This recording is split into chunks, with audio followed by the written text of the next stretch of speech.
Con este gesto, Valencia y su puerto celebran el inicio de una nueva etapa.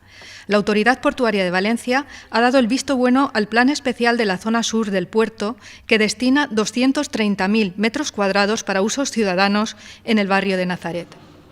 Avui és un dia molt important perquè el que vàrem signar el divendres, l'acord que es va prendre en el Consell d'Administració, doncs ho hem volgut representar simbòlicament, trencant aquest mur que va donar accés ja a la gent a un parc que era una de les grans reivindicacions. Jo crec que avui, d'alguna forma, es compensa al barri de Nazaret d'una sèrie d'elements claus que va perdre i que jo recorde.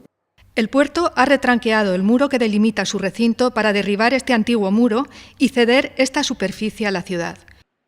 Reconocer que con esto cerramos una deuda histórica de hace 32, 33 años y por lo menos para mí es una satisfacción haber podido honestamente culminar y negociar con el alcalde y cerrar este tema. Yo creo que para mí es una enorme satisfacción como ciudadano. También hay que poner en valor el esfuerzo que ha hecho el puerto. El puerto es consumidor de suelo, necesitamos suelo. De hecho, estamos en una ampliación que nos va a costar 1 millonada y sin embargo, pues esto es un esfuerzo que estaba pendiente. 230.000 metros cuadrados es comparable con el Parque Central, para que os situéis, y aquí se van a hacer muchas cosas que van, sin lugar a dudas, a suponer un empujón tremendo a Nazaret. La Autoridad Portuaria y el Ayuntamiento han trabajado conjuntamente en el plan que establece las condiciones de uso de la zona.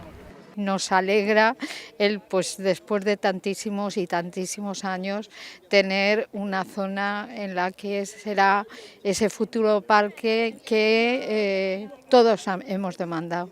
Es algo que el barrio lleva luchando desde hace muchísimo tiempo, entonces yo lo valoraría como un comienzo de algo nuevo que esperemos que sea bueno y que traiga cosas buenas para el barrio que hace falta.